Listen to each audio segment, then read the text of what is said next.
आप देख रहे हैं टाइम्स नव भारत। हेलो नव भारत में मैं हूं आपके साथ में नैना यादव। आइए सबसे पहले बुलेटिन में देखते हैं इस वक्त की देश दुनिया की बड़ी खबरें। यूपी में हुई हिंसा के मामले पर आज सुप्रीम कोर्ट सुनवाई करेगा। सुप्रीम कोर्ट ने खुद इस मामले में संज्ञान लेते हुए इस पर सुनवाई का फैसला लिया है। लखीमपुर हिंसा मामले की सुनवाई मुख्य न्यायाधीश एन.वी. रमन की अध्यक्षता वाली बेंच करेगी। इस बेंच में जस्टिस सूर्यकांत और हिमा कोहली शामिल हैं। 3 अक्टूबर को लखीमपुर में किसानों के प्रदर्शन के दौरान हुई हिंसा में 4 किसानों समेत 8 लोगों की मौत हो गई थी। इस मामले में किसानों का आरोप है कि केंद्रीय गृह राज्य मंत्री अजय मिश्रा के बेटे आशीष मिश्रा ने अपनी गाड़ी से 4 लोगों को कुचलकर मार डाला, जिसके बाद वहां हिंसा भड़क गई। गुस्साए किसानों ने इसके बाद तोड़फोड़ और आगजनी की। इस दौरान वहां भड़की हिंसा में 4 और लोगों की जान चली गई। फिलहाल इस मामले में केस दर्ज किया जा चुका है और घटना की जांच जारी है। आज ममता बनर्जी पश्चिम बंगाल विधानसभा सदस्य के रूप में शपथ लेंगी। ममता बनर्जी के साथ टीएमसी के 2 और विधायक जाकिर हुसैन और अमीरुल इस्लाम भी सदन की सदस्यता की शपथ लेंगे। राज्यपाल जगदीप धनखड़ दोपहर 2 बजे विधानसभा परिसर में ममता बनर्जी और बाकी 2 विधायकों को शपथ दिलाएंगे। पश्चिम बंगाल के विधानसभा इतिहास में जगदीप धनखड़ पहले राज्यपाल होंगे जो विधानसभा में जाकर नवनिर्वाचित विधायकों को शपथ दिलाएंगे। अभी तक राज्यपाल द्वारा दिए गए अधिकार के तहत विधानसभा अध्यक्ष ही नवनिर्वाचित विधायकों को शपथ दिलाते रहे हैं। 30 सितंबर को पश्चिम बंगाल में 3 सीटों पर हुए उपचुनाव में ममता बनर्जी की पार्टी ने जबरदस्त जीत हासिल की थी। भवानीपुर सीट पर खुद ममता बनर्जी मैदान में थी। उन्होंने 58,835 मतों के अंतर से शानदार जीत दर्ज की। वहीं टीएमसी के जाकिर हुसैन ने जंगीपुरा में एक तरफा मुकाबले में 92,480 मतों के भारी अंतर से जीत हासिल की थी और शमशेरगंज में टीएमसी उम्मीदवार अमीरुल इस्लाम 26,379 मतों के अंतर से विजयी रहे थे।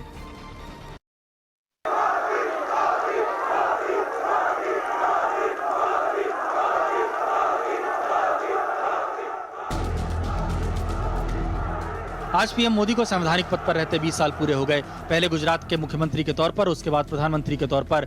इस मौके पर बीजेपी आज देश भर में कई कार्यक्रम करेगी। इस खास दिन प्रधानमंत्री देवभूमि उत्तराखंड जाएंगे, जहां वो जॉलीग्रांट एयरपोर्ट टर्मिनल का लोकार्पण और ऋषिकेश एम्स में ऑक्सीजन प्लांट का उद्घाटन करेंगे। ऋषिकेश एम्स में प्रधानमंत्री 161 गैस प्लांट का उद्घाटन करेंगे। इसके अलावा पीएम मोदी कोरोना काल के दौरान पहली बार केदारनाथ धाम भी जा सकते हैं। ऋषिकेश एम्स में होने वाले कार्यक्रम के जरिए पीएम मोदी देश के 35 राज्यों और केंद्र शासित प्रदेशों को भी तोहफा देंगे। वो पीएम केयर्स फंड के तहत बने 35 ऑक्सीजन प्लांट को देश को समर्पित करेंगे। अब तक पूरे देश में कुल 1,224 ऑक्सीजन प्लांट को पीएम केयर्स के तहत फंड किया गया है, जिनमें से अब तक 1100 से ज्यादा प्लांट चालू किए जा चुके हैं। कांग्रेस में जारी कलह के बीच जल्द कांग्रेस कार्य समिति की अहम बैठक हो सकती है। सूत्रों के मुताबिक इस महीने के आखिर में दिल्ली में सीडब्ल्यूसी की मीटिंग हो सकती है। हालांकि अभी इस बैठक के लिए कोई तारीख तय नहीं की गई है। G23 में शामिल पार्टी के वरिष्ठ नेता लगातार संगठन में सुधार की मांग कर रहे हैं। पिछले दिनों G23 में शामिल कांग्रेस के वरिष्ठ नेता गुलाम नबी आजाद और कपिल सिब्बल ने सीडब्ल्यूसी की बैठक बुलाने की मांग की थी। यही नहीं, आजाद ने सोनिया गांधी को पत्र लिखकर अपील की थी कि पार्टी से जुड़े मामलों पर चर्चा के लिए कांग्रेस कार्य समिति की बैठक तत्काल बुलाई जाए। कुछ दिन पहले सिब्बल ने पंजाब इकाई में मचे घमासान के बीच पार्टी नेतृत्व पर सवाल खड़े किए थे और कहा था कि कांग्रेस कार्य समिति की बैठक बुलाकर इन हालातों पर चर्चा करनी चाहिए और संगठनात्मक चुनाव कराए जाने चाहिए।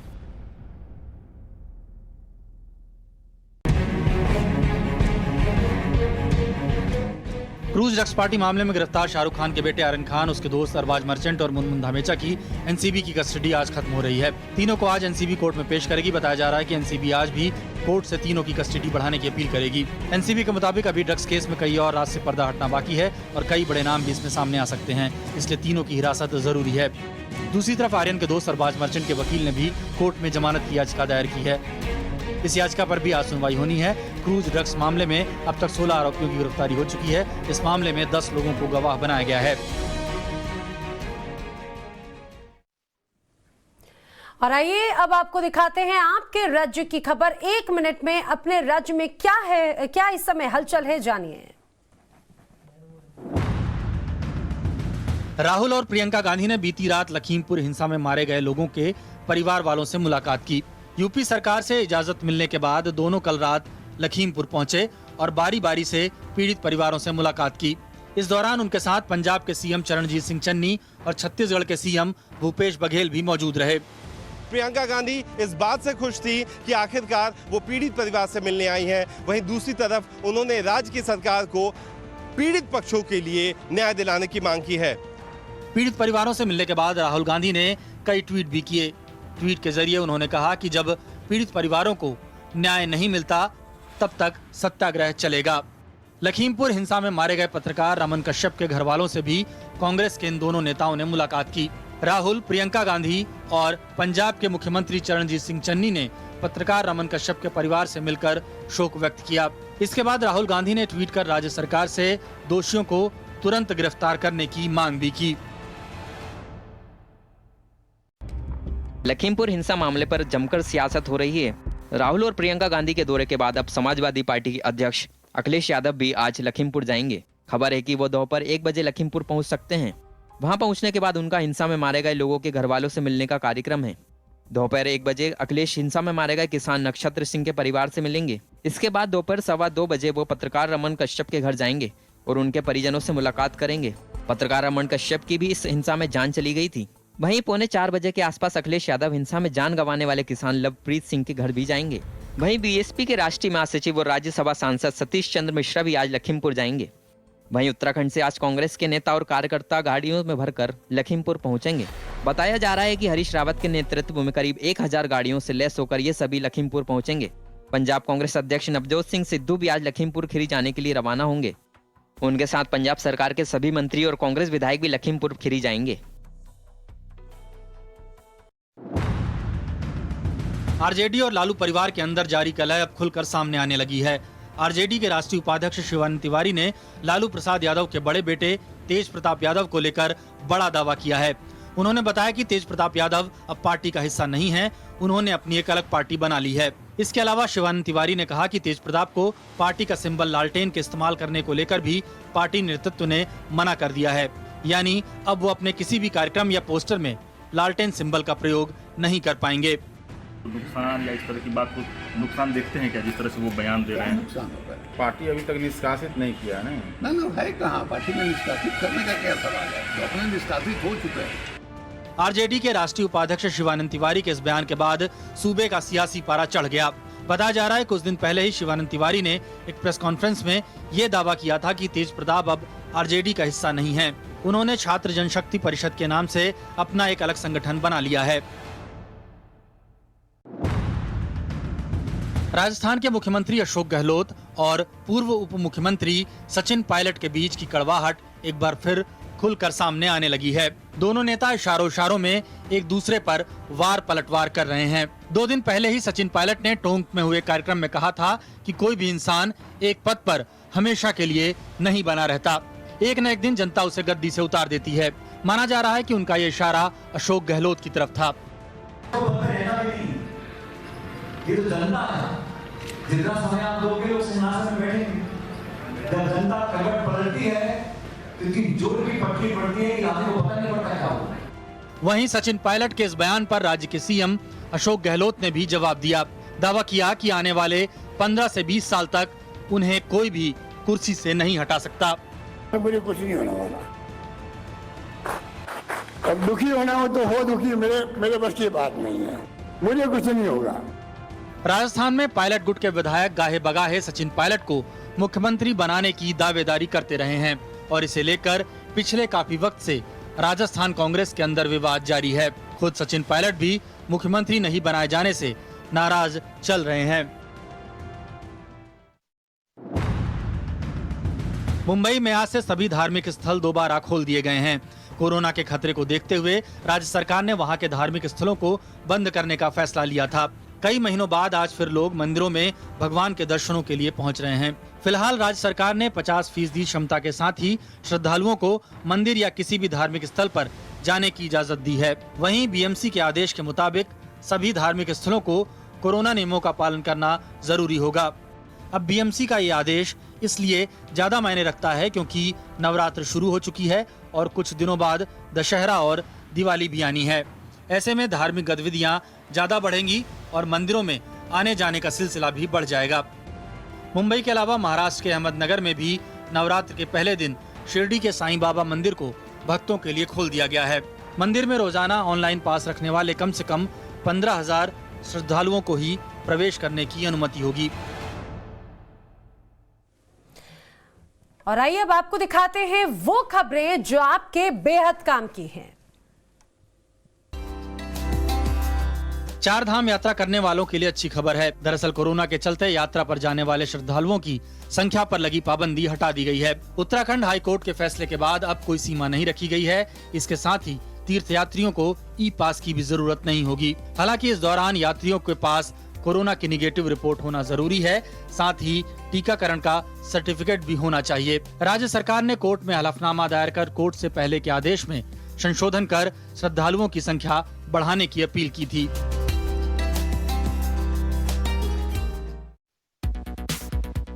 इनकम टैक्स रिटर्न फाइल करने वालों के लिए अच्छी खबर है। दरअसल एसबीआई ने टैक्स पेयर को एक नई सुविधा दी है। इसके लिए एसबीआई के योनो ऐप पर आरटीआर फाइल करना होगा। इसके जरिए अगर आप आरटीआर फाइल करते हैं तो बचत का लाभ भी मिलेगा। इसके साथ ही आपको कोई चार्ज भी नहीं देना होगा। इस बारे में एक ट्वीट में एसबीआई ने जानकारी देते हुए बताया कि जो लोग मुफ्त में आरटीआर फाइल करना चाहते हैं वो एसबीआई के योनो ऐप पर टैक्स टू विन सेक्शन में जाकर अपनी जानकारी दर्ज कर सकते हैं। एसबीआई ने अपने कस्टमर्स को ज्यादा सुविधा देने के लिए एक डिजिटल सीए मुहैया कराने का भी ऐलान किया है, जिसके जरिए जानकारी लेने के लिए 199 रुपए चुकाने होंगे। इन सुविधाओं का लाभ उठाने की आखिरी तारीख 31 अक्टूबर 2021 रखी गई है। बहुत जल्द एक ऐसी मशीन तैयार होने वाली है जिसके जरिए आपको 20 सेकंड में ही कोविड रिपोर्ट मिल जाएगी। दरअसल प्रयागराज के MNIT के वैज्ञानिक ऐसी मशीन बनाने में जुट गए हैं। डीपेक्स डिवाइस से lace hi tech folding portable machine को छोटे से सूटकेस में ले जाया जा सकेगा। ये मशीन एक्सरे स्कैन से कोरोना संक्रमित मरीज की पहचान कर लेगी। डीपेक्स डिवाइस के सॉफ्टवेयर को पोर्टेबल एक्सरे स्कैनर से जोड़कर बारीकी से जांच करेगी। पोर्टेबल एक्सरे मशीन से जुड़कर यह सॉफ्टवेयर संक्रमित व्यक्ति के फेफड़े को स्कैन कर अपलोड हुए एक्सरे का मिलान करेगा। पूरी प्रक्रिया में मशीन 20 सेकंड का वक्त लेगी और जांच के लिए करीब 100 रुपए का ही खर्च आएगा। स्टेट बैंक ऑफ इंडिया ने 2000 से ज्यादा पदों पर भर्ती निकाली है, जिसके तहत ऑनलाइन आवेदन करने की आखिरी तारीख 25 अक्टूबर रखी गई है। एसबीआई की ओर से जारी नोटिफिकेशन में कहा गया है कि योग्य उम्मीदवारों की भर्ती प्रक्रिया के लिए ऑनलाइन रजिस्ट्रेशन करना जरूरी है, जो 3 स्टेप्स में आयोजित किया जाएगा। पहला फेज 1, दूसरा फेज 2 और तीसरा फेज 3। फेज 1 के बाद शॉर्टलिस्ट किए गए उम्मीदवारों को फेज 2 के लिए मौजूद होना होगा। फेज 2 के बाद शॉर्टलिस्ट किए गए उम्मीदवारों को बाद में फेज 3 के लिए बुलाया जाएगा। आवेदन करने के लिए ग्रेजुएशन होना जरूरी है। जनरल, ईडब्ल्यूएस और ओबीसी वर्ग के लिए शुल्क 700 रुपए होगा, जबकि SC, ST और PWD कैटेगरी के लिए कोई शुल्क नहीं रखा गया है। दिवाली से पहले रेलवे कर्मचारियों के लिए अच्छी खबर आई है। मोदी कैबिनेट ने वित्त वर्ष 2020-21 के लिए रेलवे कर्मचारियों को 78 दिन का बोनस देने का ऐलान किया है। सरकार के इस फैसले के बाद 11.56 लाख कर्मचारियों को फायदा होगा। हालांकि RPF, RPSF कर्मियों को इसका लाभ नहीं मिलेगा। केंद्रीय मंत्री अनुराग ठाकुर ने जानकारी दी है कि इससे सरकार के करीब 1985 करोड़ रुपए खर्च होंगे। बता दें कि रेलवे हर साल अपने कर्मचारियों को बोनस देता है। कोरोना संकट के बावजूद पिछले साल रेलवे कर्मचारियों को 78 दिन का बोनस दिया गया था। तो ये वो तमाम खबरें आपने जानी जो आपके काम की हैं। और आइए अब बात करते हैं आज के दिन की। आज से शारदीय नवरात्र की शुरुआत हो रही है और देश भर में मां को मनाने के लिए विशेष आराधना की जा रही है। बता दें, महाराष्ट्र में आज नवरात्र के साथ ही तमाम मंदिर जो हैं वो भी खोल दिए गए हैं। कोरोना की वजह से महाराष्ट्र में आम लोगों के लिए मंदिर बंद थे। लगातार मंदिरों को खोले जाने की मांग की जा रही थी। अब आज महाराष्ट्र के डिप्टी सीएम अजीत पवार प्रसिद्ध सिद्धि विनायक मंदिर पहुंचे, पूजा अर्चना की। देखिए तस्वीर। वहीं महाराष्ट्र के मंत्री राजेश टोपे महालक्ष्मी मंदिर पहुंचे और विशेष पूजा अर्चना की। आज से शारदीय नवरात्र की शुरुआत हो रही है और इसके साथ ही लोगों का इंतजार भी खत्म हो रहा है।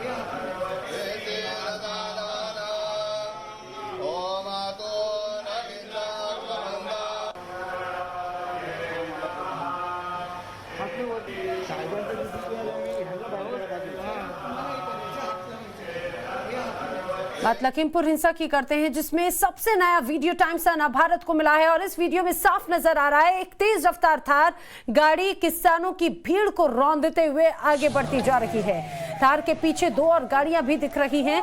टक्कर के बाद में वहां पर भगदड़ कैसे मचती है, तस्वीरें आपके सामने हैं। देखिए जरा, लोगों की भीड़ जा रही है और इसी बीच एक गाड़ी पीछे से आती है और वहां पर कई बुजुर्ग, कई बच्चे भी किसान यहाँ पर मौजूद हैं और एक के बाद एक गाड़ियां आती चली जाती है। सबसे पहले वो जो थार आपने गाड़ी देखी, वो लोगों को कुचलती है, टक्कर मारती है और आगे बढ़ती चली जाती है। लेकिन इसके बावजूद वहां पर जब हड़कंप मचता है तो बाकी की गाड़ियां रुकती नहीं है। इसी तरह से पहले थार गुजरी, फिर काले रंग की एक बड़ी गाड़ी गुजरी और उसके बाद में फिर आपको देखिए एक और सफेद रंग की गाड़ी आगे बढ़ती हुई नजर आती है। ऐसे ही लोगों को कुचलते हुए वो गाड़ी आगे बढ़ती निकल जाती है। यूपी में लखीमपुर के तिकुनिया में रविवार को जो हिंसा हुई, उसके मामले पर सुप्रीम कोर्ट आज सुनवाई करेगा। सुप्रीम कोर्ट ने खुद इस पूरे मामले पर संज्ञान लेते हुए मामले पर सुनवाई का फैसला किया है। लखीमपुर मामले की सुनवाई मुख्य न्यायाधीश एनवी रमन की अध्यक्षता वाली बेंच करेगी और इस बेंच में जस्टिस सूर्यकांत और हिमा कोहली भी शामिल हैं। 3 अक्टूबर को लखीमपुर में किसानों के प्रदर्शन के दौरान इस हिंसा में 4 किसानों समेत 8 लोगों की मौत हो गई थी।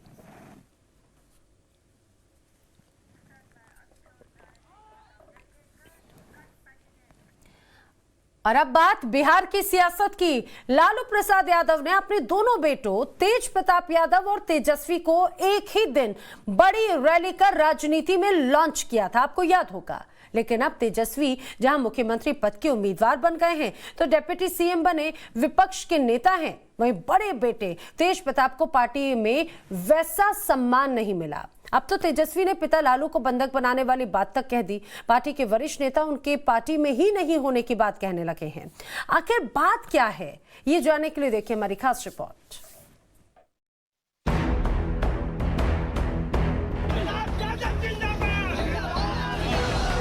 संगठन बढ़ेगा नहीं, टूट जाएगा। प्रताप जी पार्टी में कहां? आरजेडी और लालू परिवार के अंदर नौबत यहां तक आ गई कि लालू के बड़े बेटे तेज प्रताप के बारे में पार्टी के राष्ट्रीय उपाध्यक्ष शिवानंद तिवारी खुलकर कह रहे हैं कि तेज प्रताप आरजेडी से खुद ही निष्कासित हो चुके हैं। बताने के अंदाज में पूछ रहे हैं कि तेज प्रताप जी पार्टी में कहां हैं? प्रताप जी कहां है पार्टी में? प्रताप जी पार्टी में कहां? ना भाई कहां? पार्टी में निष्कासित करने का क्या सवाल है? तो अपने निष्कासित हो चुके हैं। इन दिनों लालू के दोनों लाल तेज प्रताप और तेजस्वी के बीच पार्टी में वर्चस्व की जंग तेज है। तेज प्रताप आरोप लगा चुके हैं कि उनके पिता लालू को कुछ लोगों ने बंधक बना रखा है। पिताजी को जेल से आए हुए महीना भर, साल भर हो गया। हमारे पिताजी को वहीं रोक के रखा हुआ। आउट हाउस में वो बैठक करते थे और तमाम जनता से, महान जनता से सामने मिलने जुलने का काम करते थे। ये 4-5 लोगों ने क्या किया? जनता से मिलने के लिए रास्ता बनवाया कि जनता दूर रहे। भाई वाह ही वाह, हमारे पिता को आने नहीं दे रहे, बंधक बना के रखे दिल्ली में। हालांकि तेज प्रताप के बयान को तेजस्वी ने अगले दिन ही ये कहते हुए खारिज कर दिया कि लालू यादव की शख्सियत और आरोप एक दूसरे से मेल नहीं खाते, कि लालू यादव की शख्सियत और आरोप एक दूसरे से मेल नहीं खाते। लंबे समय तक बिहार के मुख्यमंत्री रहे, रेल मंत्री रहे, 2 प्रधानमंत्री उन्होंने बनाया, आडवाणी जी को भी गिरफ्तार किया। तो उनका जो व्यक्तित्व है इससे मैच नहीं खाता है।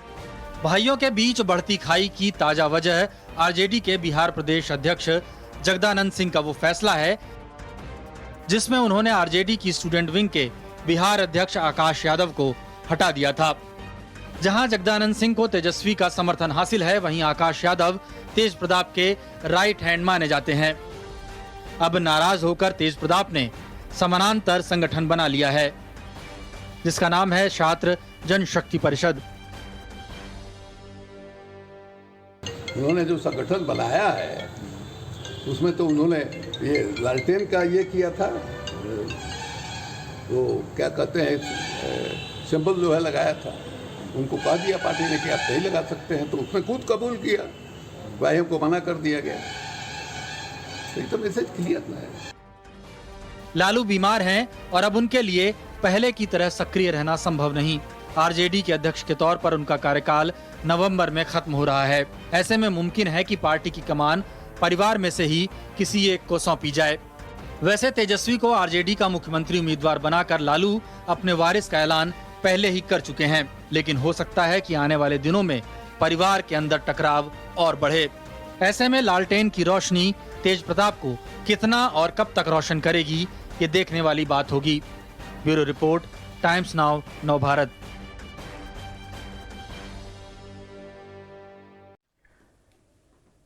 यहाँ पर वक्त एक छोटे से ब्रेक का जल्द हाजिर होंगे।